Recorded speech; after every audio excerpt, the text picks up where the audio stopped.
Dadnarok presents the Loki AfterShow. This is Sean. And this is Chris. Boy, you can tell we've been away for, it feels like a couple months. It's only been a couple weeks. Oh, man. Yeah, that was the roughest opening. They went and the intro stopped playing. And I was waiting for you to talk. And, well, you can't talk. All I saw was a black screen. Yeah. Well, okay. Well, here we are anyway. We are Dadnarok for the unenlightened. We're Dadnarok. We're a couple of guys that grew up known each other since we were 10 years old. And now we have a podcast where we talk about family stuff and being dads and pop culture. And we get on YouTube and a lot of these video formats. And a big part of that is talking about having after shows, talking about, well, so far it's been the Disney Plus content. It's been Mandalorian, WandaVision, Falcon Winter Soldier, and now Loki.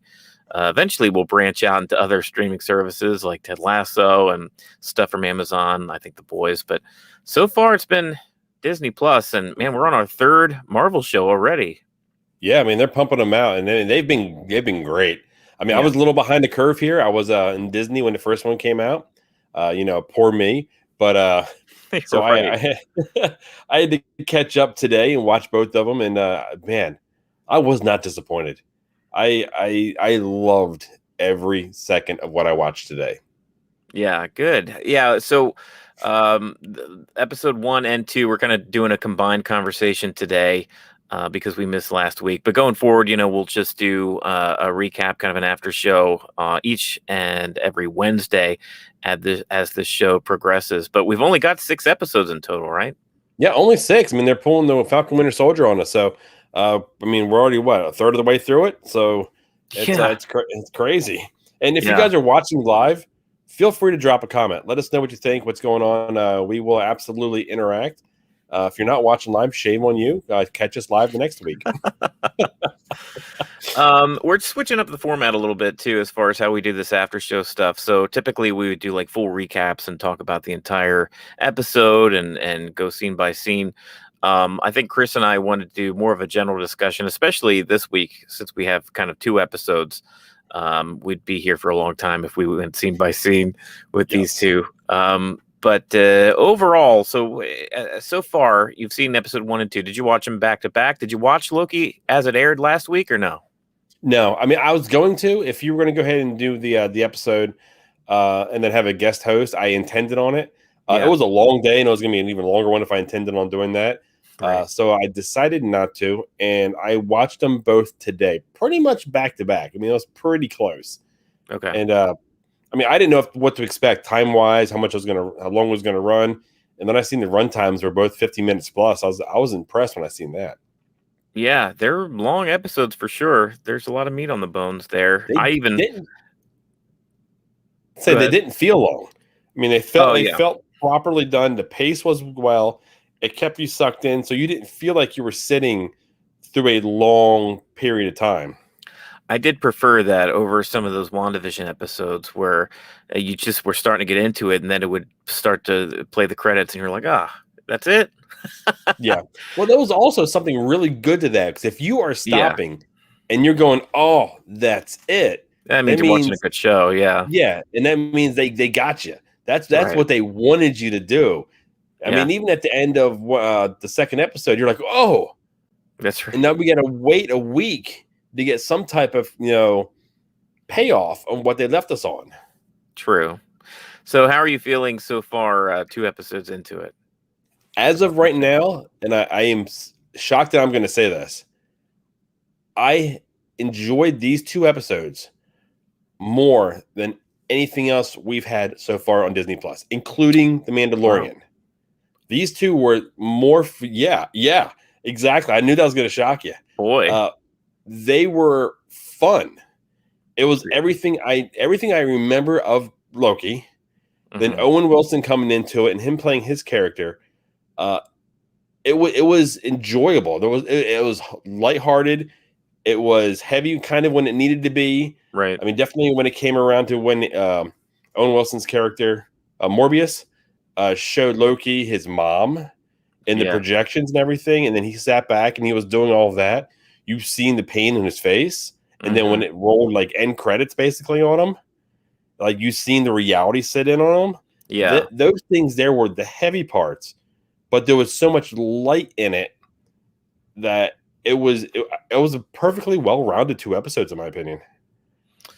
I think it feels most like the MCU than the other two. Like, I don't know. It feels like maybe because it opens up with a direct scene from the Avengers movies. Like you're in the thick of it. You're in the thick of big time Marvel MCU stuff, right?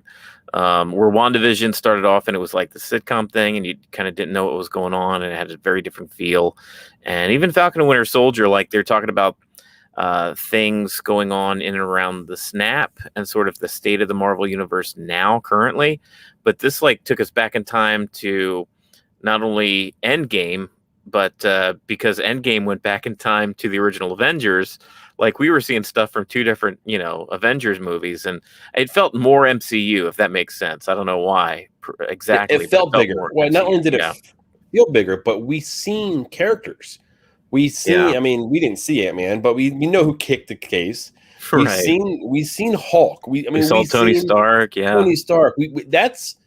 I mean, and that may be why I enjoyed these 2 more than I think the others so far, is because it automatically, like you said, I felt like I was watching, a full-scaled MCU movie, not TV show, because the other 2, as good as they were, still felt like a TV show.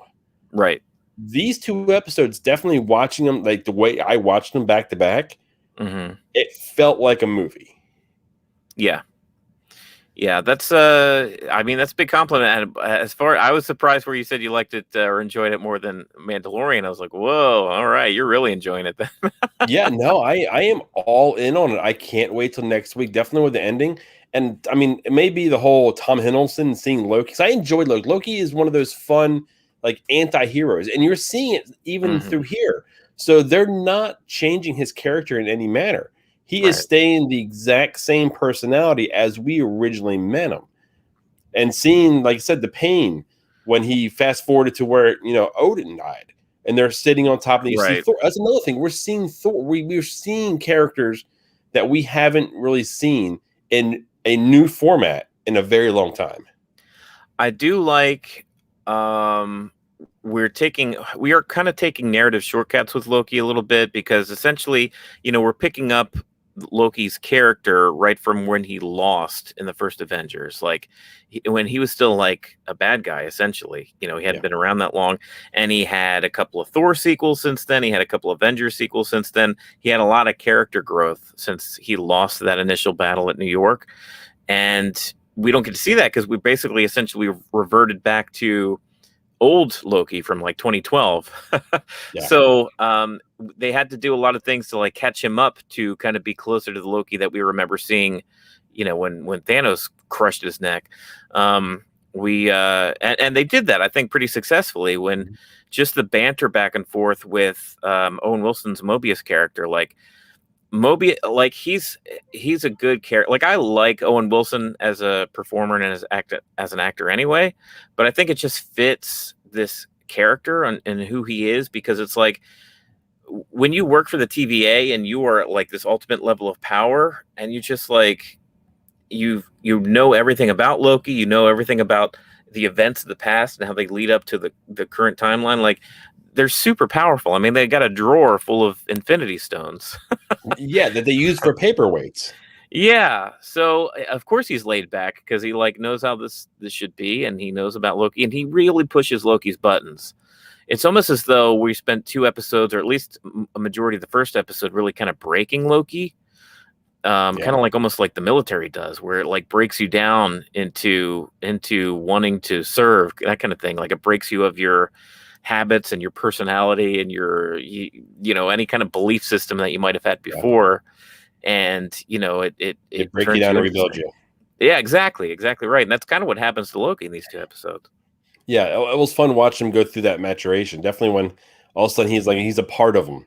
Like he's actually going and getting like things like records he can read to try to figure out. When he figured out the whole, it had to be a natural disaster, and that's where the variant would be hiding, right? Because if you go there and you do all this stuff, like they went to Pompeii, and he's changing all these things, and he's moving the what were they, sheep or goats or whatever it was, and they're getting mad, and all of a sudden he tells them who they are, right? And then the volcano erupts, and Morbius is sitting there and he sees nothing changing, and it's proving his point that that's where this person is hiding. They're hiding in one of those areas. Yeah. And so he's playing.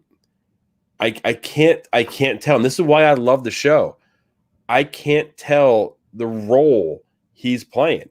Yeah. I don't know if he's gonna wind up being the bad guy in the at the end of it, or if he's gonna be the good guy, the anti-hero that stops the variant from completing the task that they're gonna do. Yeah. Yeah, this is a good I think so far in these 2 episodes, it's like the heart of the episodes and the central kind of story point and beat and important characters are kind of the relationship between Loki and Mobius, Owen Wilson's character. And I don't know. It's so far it's good.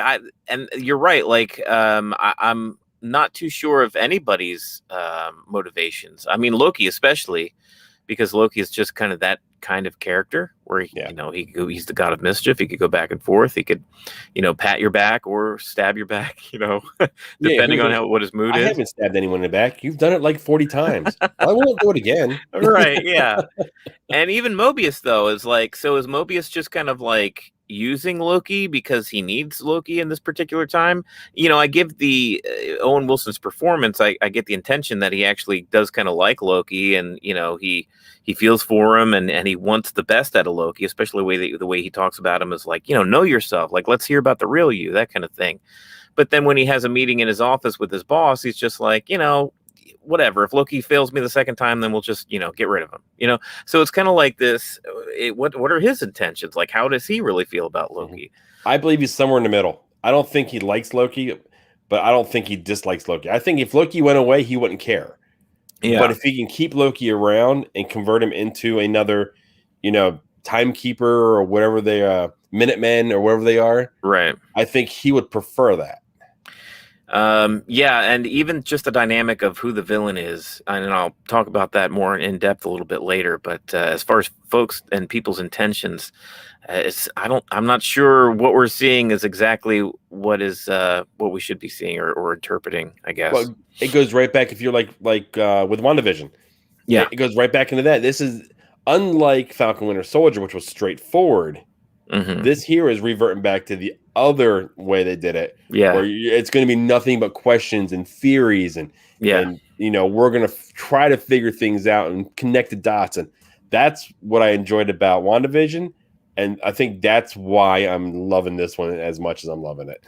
This show had a lot of groundwork to lay too, as far as concepts, because we haven't gotten this far deep into time travel and timelines and multiverse stuff, which the Marvel Cinematic Universe is going to be like just like pressing full court press into that stuff here in the next few movies and TV shows. So it feels like Loki is almost like the ground floor, like, okay, everybody get on, because we're going places here with time variations and multiverse stuff.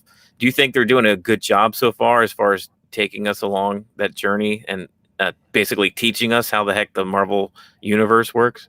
Oh, I love the little like old school like Disney like explanation with the little timekeeper talking on the screen. The cartoon, yeah, the cartoon. I thought that was phenomenal. I can watch that all day long.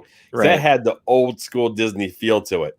Yeah, yeah. I mean, I pretty much feel like I know what's going on.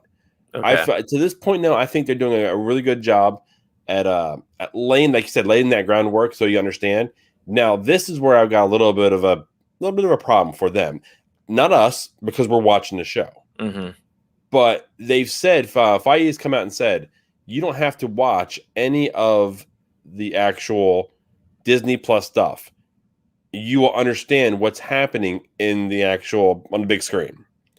If Yeah, not you for this don't show. know, because if you miss this show and it's explaining everything, and then we're gonna have Spider-Man into the Spider-Verse coming. Yeah, You're gonna have Multiverse of Madness with Doctor Multiverse Strange. of Magnus. Yeah, I mean they're all going to be connecting into this, and we're gonna have, or I think we're gonna have another Ant-Man movie, which is Yeah, already messing with the timeline. Quantum Mania. I love the title of that one. Yeah. So I mean, there's no way they can revisit any of this and be able to put it into a movie that you will be able to grasp what's happening. Even the very premise, like I watched these 2 episodes with my mom, and she just, she enjoys them more, but she's a very casual fan. Like, she doesn't know. I had to explain, like, okay, so this is the Avengers back in the original Avengers, but it's also kind of Avengers Endgame because they did time travel and stuff. Like, I had to like pause it and explain what the heck was going on, even from the opening of the show. Like, I mean, you wouldn't know it. The last thing that you saw in the Avengers was Loki, getting his neck squished by Thanos, or, disappearing. Like, okay, which Loki is this? And like, when is he from? And he's watching scenes of himself from movies where technically that's not him yet, but it's movies that take place after what we're seeing now. So it's like really kind of strange and kind of a head trip. So But they then they did a lot of good job to try to explain that stuff.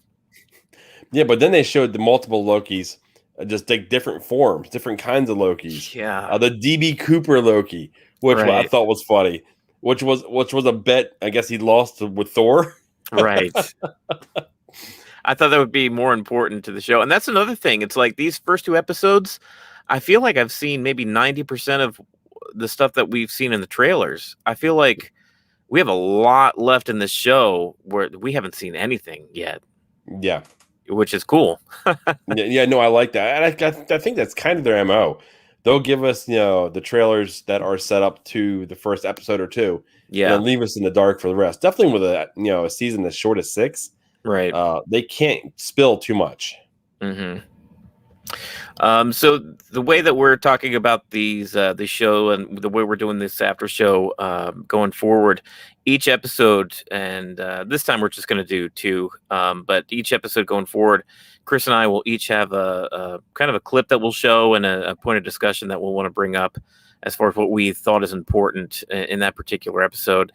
And I think you had one right as far as we talked about it before, where the dynamic between Loki and the Mobius character has kind of been central to this show so far. And Loki had some pretty interesting dialogue here in episode 2. I see a scheme. And in that scheme, I see myself. We have a saying in Asgard. Where there are wolf's ears, wolf's teeth are near. It means to be aware of your surroundings. Dude, I love that whole scene. I mean, there was a lot more to that scene, but I feel like that whole explanation about if you see wolf's ears, wolf's teeth are near. Yeah. I feel like that's Loki describing himself. Right. He is those ears. He's always right there. So you're always in the grasp of his jaws. Yeah. Even if you think you're in control, because he's actually shown the Minutemen that he turned it over on her, took his collar off, flipped around on her, and was able to do the jumping thing on her. That one, I think that was episode 1. Right. So no matter how much I think he's saying that you have control of me, you have no control of me.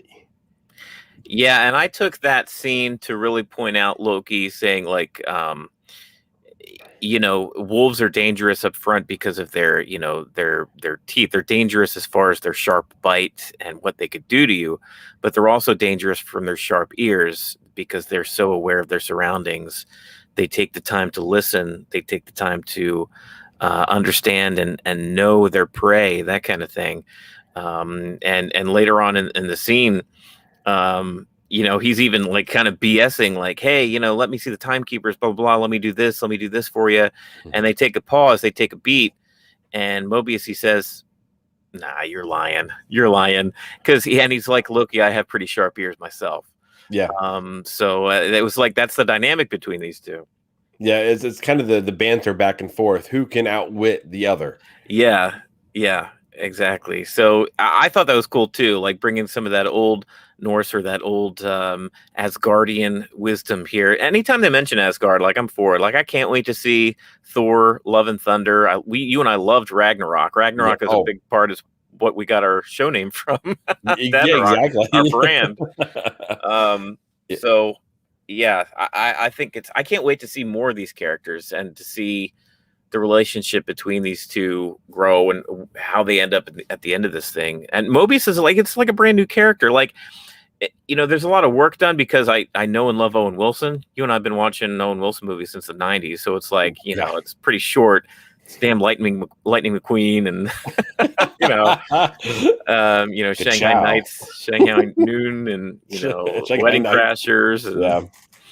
And, but anyway, so like, I just want to see that kind of relationship and where they go. And I need to see him on a jet ski. That whole scene where he's talking about a jet ski. He's like, I know I'll mess up the timeline, but who cares? Get him on a jet ski. He has what? I'm not sure how many units before he's able to, he's got to use that time wipe and get out of there. Right. Just be on the jet ski, have the time thing with you, and just hit it. Boom. The way he's talking about a jet, Loki doesn't give two craps about a jet ski, but the way he's talking about it, he was like in the early 90s, machine came together for the perfect instance, and it was a jet ski, and even Loki was like, I guess. Oh, that was fun. Yeah, but that was basically my clip there. I thought that basically gave us a good rundown of who Loki is from the very beginning to now. Like you pointed out, the wit with his ears. And then, he'll have no problem stabbing you in the back. He's done it 40 times, apparently. With his sharp teeth. Yeah, that's his teeth coming into play. It's like you have to watch Loki from both fronts. What you see, here's a great example of that. You've seen that with Thanos. He kneeled at Thanos' feet to say he would do whatever he wants him to do. Right. And before Thanos realized that he had a knife at his throat, that he stopped him right before, then, pop goes to Loki. Right. But I mean, that right there is the example of the ears trying to outwit you. Yeah. And then the teeth coming into play. So that I think that is the perfect, rundown of what Loki is. Yeah, absolutely. So the scene that I wanted to bring up, it's kind of short. It's kind of how the episode 2 tops off. We learn that not only is this time variant that the TVA is really worried about, this one that's taking down these time soldiers as they pop through time and is like stealing their tech and whatnot. They're the ones they're really after. It's actually a version of Loki. I don't know, from a different timeline, from a different multi or universe or dimension or whatever. We have yet to really kind of understand how that works, but it's a female version of Loki. And so that's the whole big reason why Mobius was so apt to bring Loki on board, because they want to learn from him and figure out what the heck is, kind of use his understanding of himself. And maybe that's what the whole point early in the show was. Like, Loki, do you know yourself? Because if Loki doesn't know yourself, then you're kind of no use to me. Because I'm chasing you. So the fact that we learned that, and towards the episode, basically you see what happens here.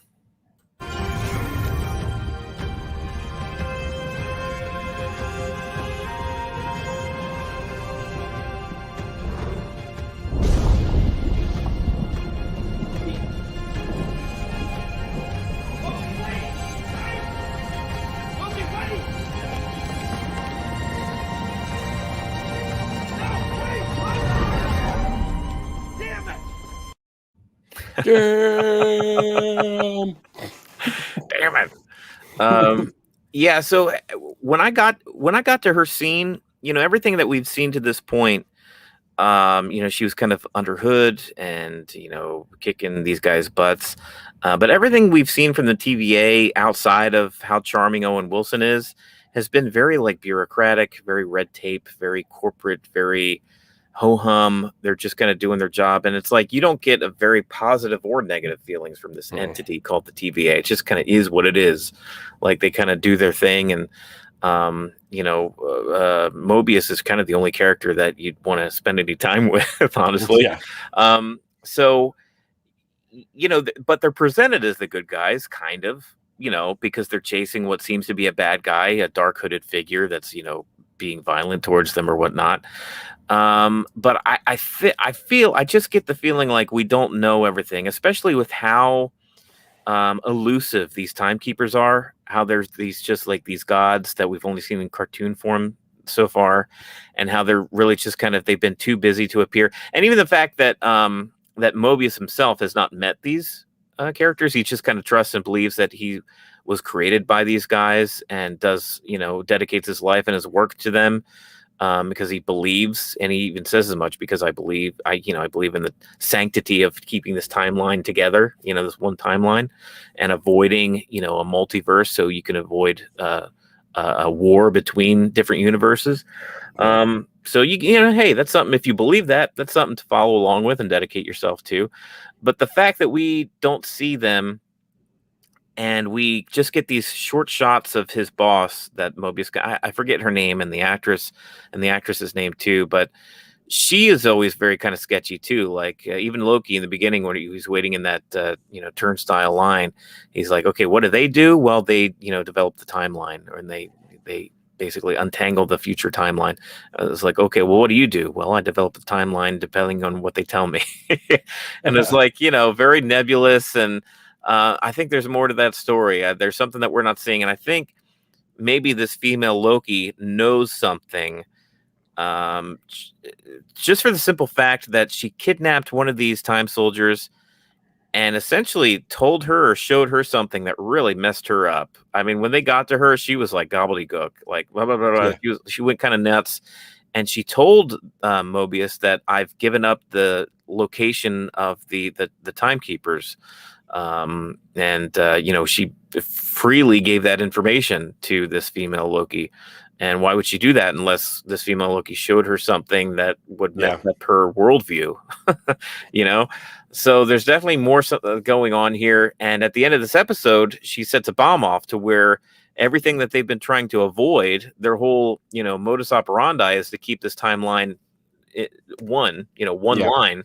It's been ruined because now it's been breached, and there's a ton of these different branches branching off all at once. I think it was those time erasers she went ahead and put off, and they were all dropping. Yeah. And everyone that dropped made a new timeline. Yeah, they were definitely going to points in time that she definitely knew would affect and branch off into things, and they were basically wreaking havoc in a way the Avengers didn't. I mean, the Avengers did kind of the same thing with their time travel, but they went afterwards.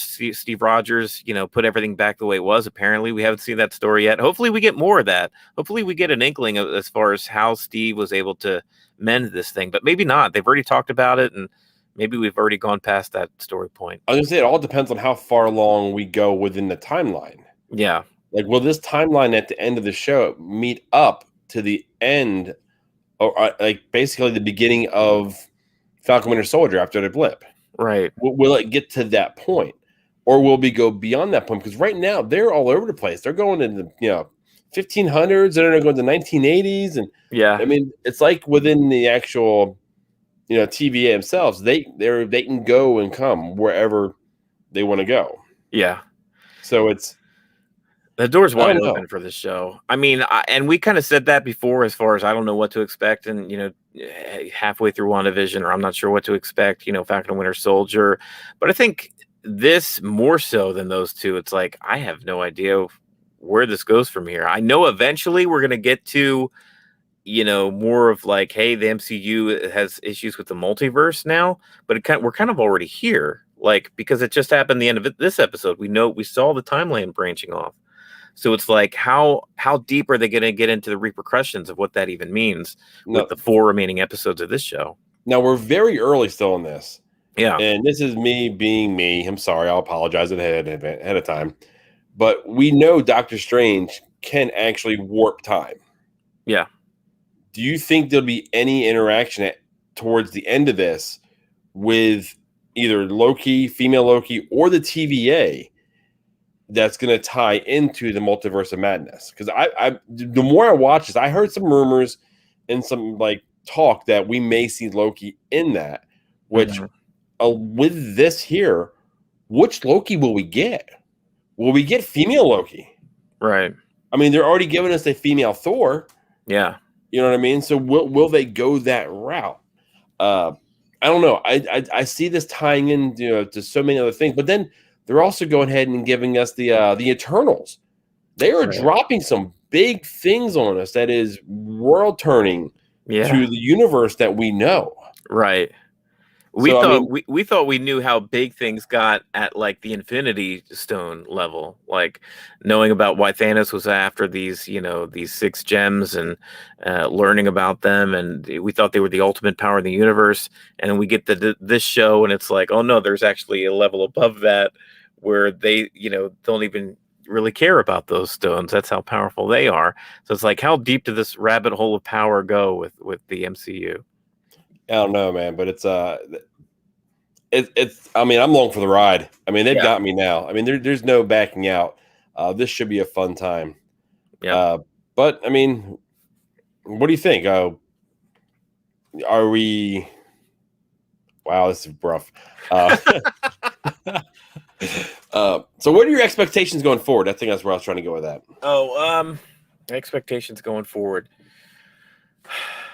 I just hope they do a good job with not getting too heady because that's the trouble with talking about time travel, and because this show has not only like time travel and timelines, but multiverse and multiple dimensions. Those aspects of like science fiction, fantasy type storytelling can get like way heady and just like kind of unravel a good story. Yeah. I think when stuff keeps it fairly simple, like a Back to the Future, where it's like, I went back in time and messed things up, I got to fix it so that way I can get back to my timeline, that kind of thing. Like, all right, just keep it simple. But like the further we got across the multiple Terminator movies, and like the more and more they messed around with that timeline, it just became like, okay, where are we? Is this a direct sequel to what now? You start not caring because it's just like too much. I think they need to, I think it's good that they have these things and big ideas incorporated, but be sure, don't lose focus on a good story. Tell me a good story with good character development, with Loki, with Mobius, with these other characters that we're starting to learn, and like, the TVA, how is it formed? What are these timekeepers? What are their intentions? Like, give me big, like meaty character points and plot points. Do you think this is the event that has brought the Eternals to Earth? Like this will bleed into the Eternals. Shook them out of their state, out of their slumber. Yeah, I mean, this could mess everything up, and this is the actual event that they come to straighten out, because it's going to mess basically anything and everything up.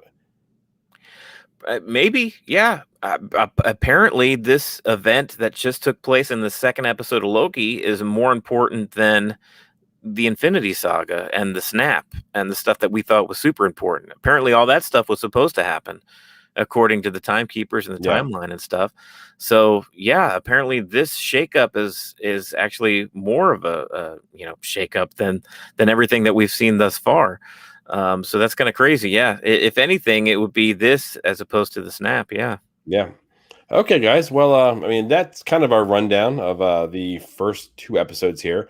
A little rough, little smooth, a little fun, a little all over the place. We're shaking off some of the rust.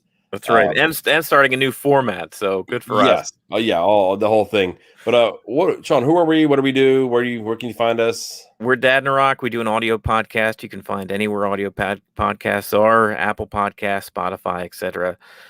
We do that typically once a week or so. About that, we discuss a lot of stuff around our family, but a lot of stuff around pop culture and stuff too. A lot of stuff that we grew up with as kids.